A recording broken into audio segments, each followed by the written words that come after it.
The sky above Earth turned red, not from fire or war, but from something no one had seen before. Ships, thousands of them. Black, sharp, and silent, they floated above the cities like giant shadows. People stared up in fear. Some took pictures. Some ran. Others just stood still, hearts frozen. These were not human ships. The Trinary had come. The Trinary were not like anything Earth had ever known. Tall, silver-skinned, with eyes like glass and voices that felt cold even through a screen. They spoke once, across all radios, TVs, and devices. Their message was clear. You belong to us now. No offer of peace. No reason. Just control. People screamed. Governments tried to respond, but within hours, communication lines were broken. Satellites were shot down. The internet collapsed. Earth was cut off. Major cities fell fast. Trinary soldiers moved like machines. Streets were empty. Tanks didn't fire. Fighter jets were brought down before they reached the sky. It was not a war. It was a quiet takeover. Human armies were strong, but they were not ready for this. The Trinary used weapons that melted steel without heat. They walked through bullets like they were dust. Earth had no chance. In New York, people were herded into holding zones. In Paris, families were dragged from homes. In Tokyo, the skyline burned. Every screen left working showed the same message: submit or vanish. The Trinary did not smile. They did not laugh. They had done this before on other planets. To them, Earth was just another soft world to crush. Many gave up. Some prayed. Others waited, hoping someone, somewhere, would fight back. But days passed. Silence grew, and the Trinary watched. In the shadows of a ruined city, far from the eyes of the invaders, a man moved through broken buildings. His name was Sergeant Cole. He wore no uniform now, just dirt-covered clothes and a sharp look in his eyes. He had seen war before, but nothing like this. He watched, listened, and waited, because he knew something.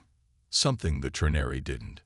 They thought humans were weak, and maybe they were right. On the outside, humans cried. They feared. They broke. But deep inside, in the dark corners of human history, there were things even humans had tried to forget. As the Trinary celebrated their quiet victory, a message came from one of their patrols. One of their soldiers was found shaking, eyes wide, speaking nonsense. He said he had seen something that smiled at him. No one believed him. Trinary do not fear, but this one did. Another message came the next day, then another. Patrols disappeared. Cameras went dark. The Trinary thought it was resistance. They searched the ruins, found nothing. Just whispers, human whispers, and sometimes screams, not screams of fear, screams that made the Trinary freeze. Sergeant Cole moved deeper underground, into the old tunnels beneath the city, places built long ago, now forgotten. He met with others, men and women who still believed Earth could fight back. But they were not soldiers, not anymore. They were just survivors, angry, tired, broken. Cole looked at them and said one thing: "It's time." One of them asked, "Time for what?" Cole didn't smile. He simply whispered, "The screaming." Above ground, a Trinary officer stood on a rooftop, watching the city below. Calm, controlled. But then he heard something. Faint, like a human cry. But it was twisted, long, wrong. It shook the air. He turned to his guards. They were staring at nothing. Blood dripping from their ears. No shots were fired. No enemy seen. Just sound. He pressed his communicator. Static. Then, a voice, human, soft, cruel. "You came for weak ones, but now you've woken something else." The officer turned, heart pounding. For the first time in his long, victorious life, he felt something strange. A cold he couldn't explain. Not fear, not yet, but close. All over Earth, humans began whispering a name, not in fear, but in hope. The Screaming Ones. Not a legend, not a myth. Real, locked away, forgotten.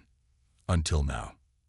The Trinary had won the first strike, but in doing so, they had made a mistake.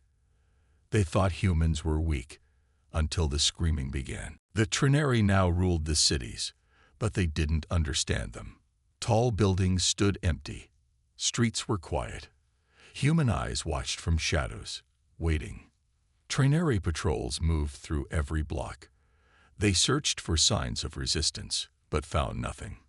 To them, Earth was broken, finished. Another world added to their list. But something was changing, quietly, slowly. The humans were not giving up. They were gathering. Underground, far from the lights of the Trinary ships, a small group met in silence. There were no uniforms, no ranks, just survivors. Some had lost their families. Others had lost everything. But they had one thing left, fire in their hearts.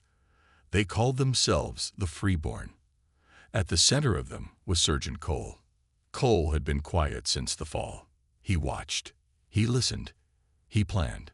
His face was hard, his voice calm.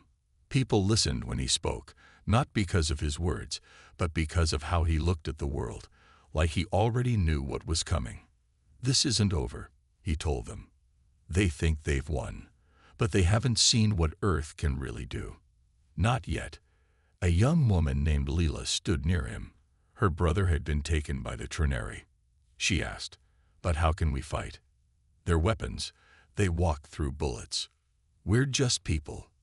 Cole nodded. "Yes, we are, but we have something they don't understand." He led them deeper into the tunnels. They passed old doors sealed with metal, marked with strange symbols. No one knew what was behind them, except Cole. "These were built during the Third World War," he explained. "Back then, the world almost ended. But before it did, our leaders created something they were afraid of. So afraid, they hid it from everyone." He stopped in front of a thick door. Dust covered the ground. The air was cold. They called it the Silent Protocol. Leela stepped back.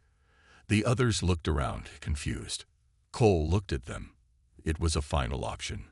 A weapon so dangerous, they locked it away. Not a bomb. Not a machine. People. The group went quiet. "What kind of people?" someone asked. Cole stared at the door. "The kind who don't break, who don't stop, who don't feel pain like we do." They were trained, changed, turned into something else. A sound came from behind the door, just a small breath. A sigh, cold and low. One man stepped forward. "You're saying they're still alive?" Cole answered with only 2 words. "They're waking." Above ground, the Trinary were not at ease. Reports were coming in from multiple zones. Missing patrols, broken cameras, strange audio signals. In one case, a soldier was found alive but changed. He screamed at nothing. His eyes were white. His mind, gone. General Reth, a high-ranking Trinary, stood inside a command ship watching the reports. He narrowed his silver eyes. "These are small acts," he said. "Random.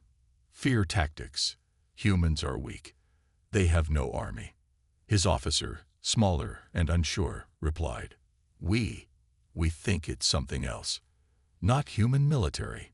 Not normal behavior." Reth looked at him. "Then what?" The officer hesitated. "They're calling it screaming." The word meant little to Reth, but it would soon mean everything. That night, another patrol was sent into Sector 9, an old, broken part of the city. They moved carefully. Their scanners picked up nothing. But then, one by one, the soldiers stopped walking. Their faces twisted. Their hands shook. And then, they screamed. The scream was not pain, not fear. It was something deeper, something ancient. And it didn't come from them. It came from a single figure standing in the dark. A human, shirtless, pale, eyes closed. He opened his mouth, and the scream came again.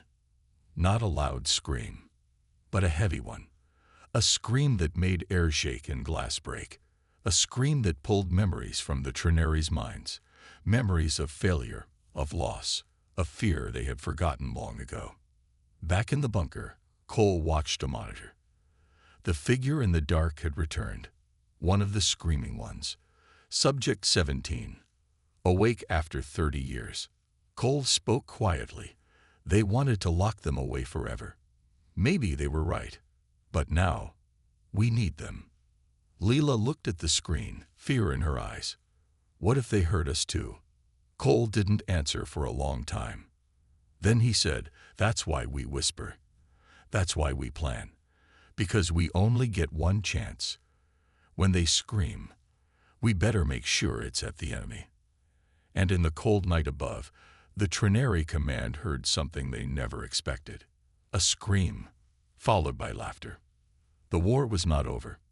It had just begun. The city lay in silence, but it was not peace. It was the silence of fear. The Trinary patrolled the streets like gods, watching every move, crushing any sign of rebellion. And yet, something had shifted. They felt it in the air, in the strange quiet between their steps, in the way humans no longer looked completely broken. Something was moving beneath the surface. Deep underground, Sergeant Cole stood in front of a small monitor. The screen flickered with black and white footage. A dark hallway, a steel door, and inside it, a man sitting still. Subject 17. One of the screaming ones. Cole didn't speak. He didn't blink. He just watched. Leela stood behind him, her arms crossed tight over her chest. "He hasn't moved in hours." "He doesn't need to," Cole replied. "He's remembering who he is." The silent protocol had been one of Earth's darkest secrets. Years ago, during the Third World War, science and desperation mixed in terrible ways. Governments had found a way to turn pain into power. Not with machines, but with people.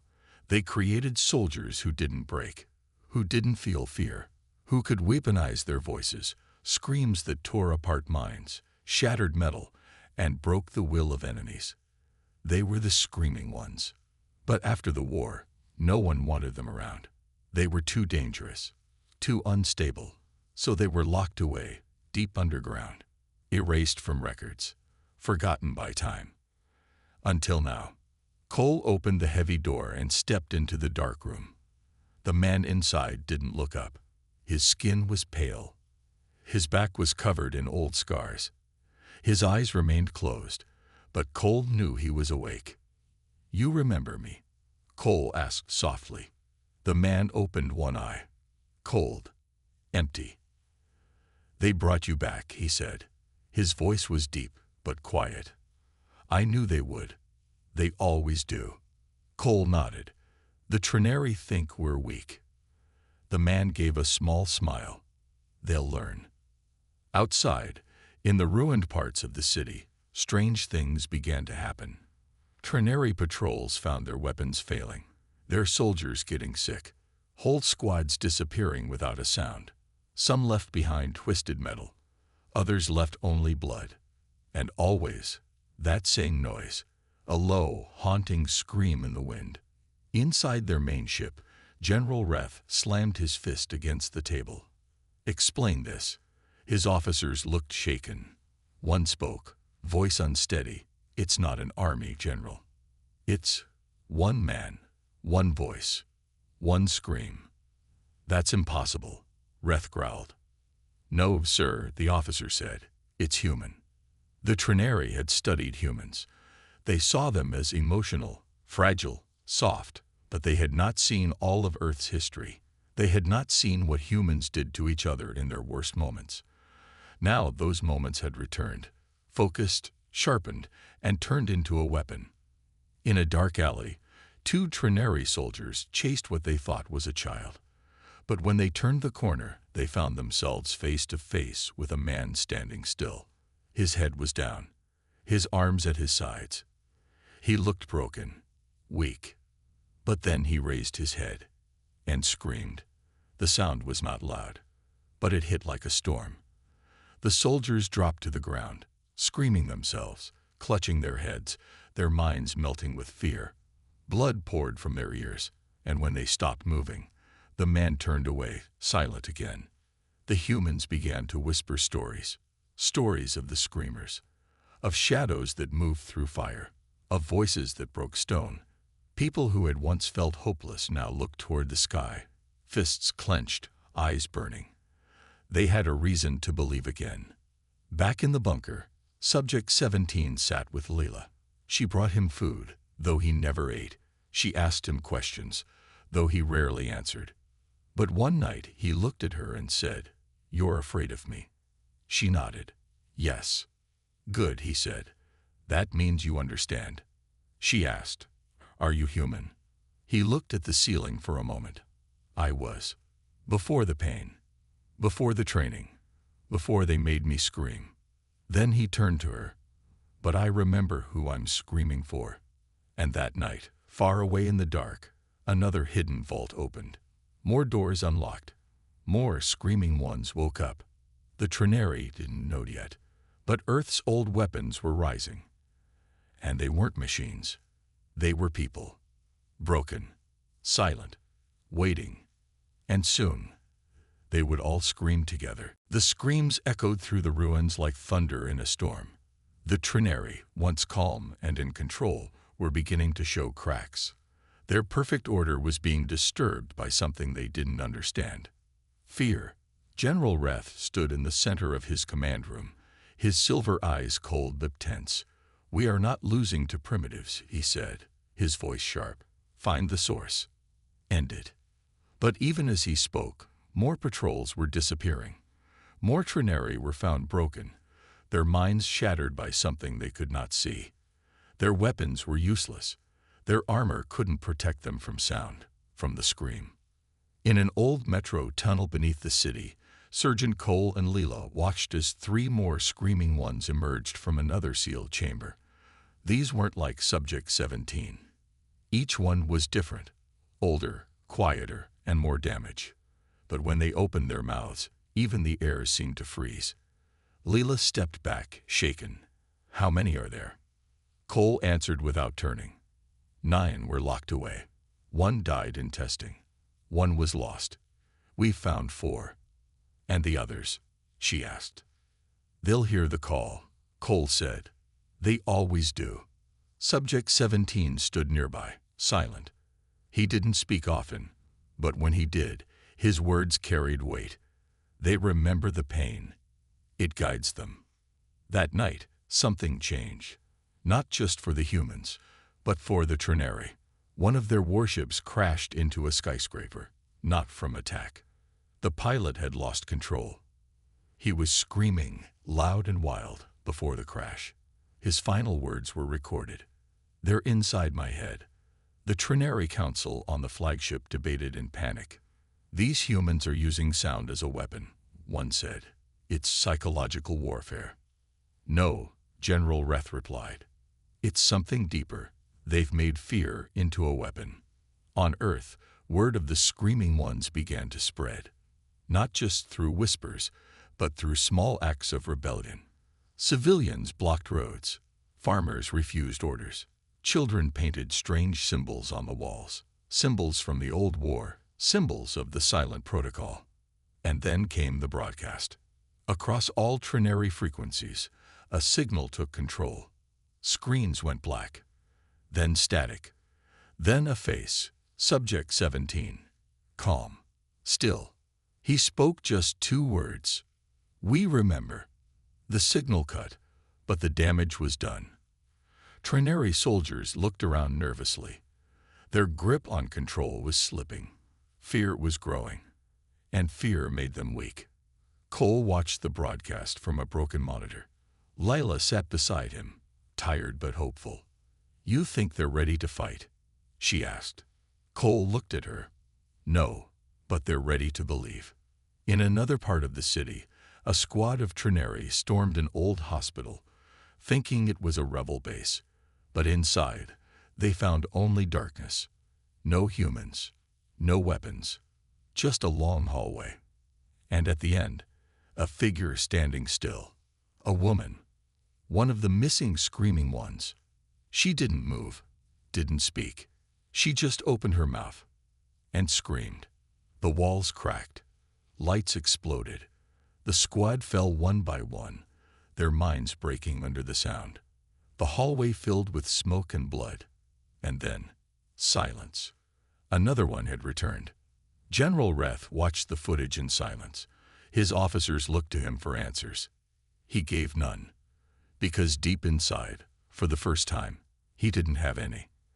Later that night, Leela walked alone through the tunnels. She found Subject 17 sitting in the dark. "I saw what you did," she said. "That broadcast." He nodded once. "Why did you say we remember?" He looked at her. "Because they forgot what humans are." She sat beside him. "And what are we?" He didn't answer right away. Then finally he whispered, "We are what happens when you push too hard. We are what rises when everything else is broken." Then he stood and walked away into the shadows. And in the sky above, more Trinary ships arrived. Reinforcements. But it was already too late. The screaming had begun. And it was spreading. The new Trinary ships hovered in the sky like vultures waiting for a kill. They'd brought weapons, soldiers, and machines never seen on Earth before. It was supposed to be the final step, the move that would crush the last pieces of human resistance. But they were too late. In the tunnels below, the screaming ones were waking faster. Subject 4, known as the Troyer, had been silent for decades. Now he hummed softly in the dark. His voice didn't just shake walls. It bent light. The air around him shimmered like heat on hot asphalt. When he spoke, the rats ran. When he whispered, Trinary minds cracked like glass. Sergeant Cole stood at a large table, maps spread out in front of him. Human resistance cells from across the world were now in contact. No longer hiding, no longer silent. They had hope now. Hope built not on weapons, but on fear. Fear they now controlled. Leela watched Cole from across the room. "They're listening to us now," she said. "The other cities, even the ones that gave up." "They didn't give up," Cole said. "They were waiting. Just like us." Subject 17 entered, followed by 2 more silent protocol survivors, a woman with burns across her face and a man missing both eyes, yet still walking straight. "They're ready," Subject 17 said. "But they need a direction. You must decide where we scream next." Cole looked at the map again. There was one target that mattered more than any other now. The Trinary Central Command ship above Earth. That ship controlled communications, reinforcements, and the orbital weapons. If it fell, the whole network would collapse. But getting there wasn't easy. "They'll never let us near it," Leela said. "Even the screamers can't fly." Cole nodded. "No, but we don't have to go up there." He pointed to a location deep beneath the city. They'd brought that ship down through Earth's old launch systems. There's a tether line, one of the old space elevators, still connected, still active. Subject 17 narrowed his eyes. "You want us to climb it?" "No," Cole said. "I want you to make them climb down." Outside, the streets grew quieter. Not because people were afraid, but because they were moving. Fast, together. In every major city, resistance groups started launching coordinated attacks, not to win, but to confuse. Loudspeakers played old Earth music. Explosions rocked empty buildings. Children shouted warnings from rooftops. The Trinary responded like they always did, with force. But this time, they were walking into traps. One patrol chased a group of rebels into an abandoned warehouse. Inside, there were no weapons, no soldiers, just one man. He stood still, eyes closed, hands behind his back. When they aimed their weapons, he opened his mouth. The screen ripped through them like wind through dry leaves. They fell one by one, shaking, begging for it to stop. It didn't. Back on the command ship, General Reth paced angrily. Reports came in every hour. Lost patrols, broken machines, soldiers refusing orders. Even his own officers were beginning to look unsure. They're using sound, emotion, madness. It's not war, it's chaos. One officer shouted. Then we answer with order. Reth growled. Deploy the null units. Silence the humans. Erase them. The null units were the Trinary's darkest creation. Machines that could erase sound. Areas where no scream could be heard. Places where even a child's voice vanished into nothing. But Cole was ready for that too. He looked at the latest maps, marked with black zones where sound no longer worked. They're cutting out our voices. Then we don't use sound, Subject 17 said. We use memory. He walked into one of those dead zones with only a knife and a photo of a child. His child, long gone. The Trinary thought silence would protect them. But even without the scream, pain lived in his eyes. And when he fought, he didn't need a voice. He used rage. One Trinary survived that battle, barely. When asked what happened, he simply said, he didn't scream, but I still heard it, in my bones. The plan was working. Step by step, the humans were pushing toward the elevator station. One final path to the sky. Cole knew the risk. If the screaming ones entered space, they might lose control. No gravity, no anchor to Earth, no boundaries. But they had no choice now. The sky is where this ends, Cole said. Leela stood beside him. And if they don't come back? Cole looked at the stars. Then at least the galaxy will know, Earth screamed back. And high above them, the Trinary command ship glowed like a false moon. Waiting, watching, about to hear the scream that would change everything. The wind howled around the base of the space elevator. Dust and ash blew across the broken streets. The structure reached high into the sky, so high that the top disappeared into the clouds. Once, it was a symbol of Earth's future. Now, it was a battlefield. Sergeant Cole stood at the base with Layla and Subject 17 beside him. Behind them, the remaining screaming ones waited in silence. They didn't speak. They didn't need to. They all knew this mission could be their last. Cole looked up. It's time. Leela swallowed hard. Are we ready? No, Cole said, but we never are. They stepped into the old cargo lift.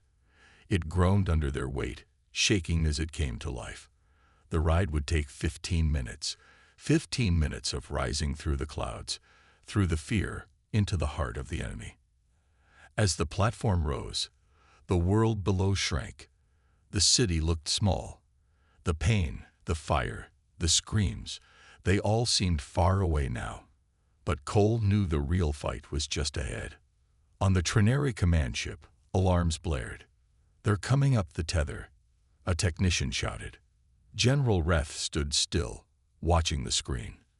Let them come. He had prepared for this moment. He had activated every null field. He had armed every guard. And he had saved one last weapon. Project Silence. A device strong enough to erase all sound in a full kilometer. It ends now, he said coldly. Back on the platform, the screaming ones stood still as the stars came into view. They were not afraid. Fear had been burned out of them long ago. Subject 17 stepped to the front. His eyes were locked on the command ship now visible above them, black, sharp, and full of death. I remember this place, he whispered. They tried to break me here. Now I will return the favor. The platform locked into place with a loud clang. The doors hissed open. Trinary guards were waiting, weapons raised. Behind them, the halls of the command ship stretched out like a maze. Subject 17 took one breath and screamed. The first wave of guards collapsed instantly. Their helmets cracked, their bodies convulsed. The scream bounced off the walls, growing stronger. But then, the null fields activated. The sound vanished. The scream was gone. The screaming ones stepped back, confused. For the first time, their power was taken from them. Leela gasped. They killed the sound. Cole shouted, "Keep moving." Screamers fall back. We clear the path. Gunfire erupted. Cole and his team pushed forward, fighting hand to hand. No one had expected to win a battle without the scream. But they had trained for this. They were soldiers before they were shadows. Subject 17 stood still, fists clenched. He couldn't scream, but he could feel something inside. A voice. Not a loud one. A quiet one. A memory. His daughter. Her laughter. His wife. Her tears. His team. Their final mission. He didn't need volume to remember who he was. He took a deep breath and moved forward, swinging a metal pipe. He wasn't a weapon now. He was a man. The others followed. The screaming ones, even without sound, moved like ghosts. They fought with rage, pain, and memory.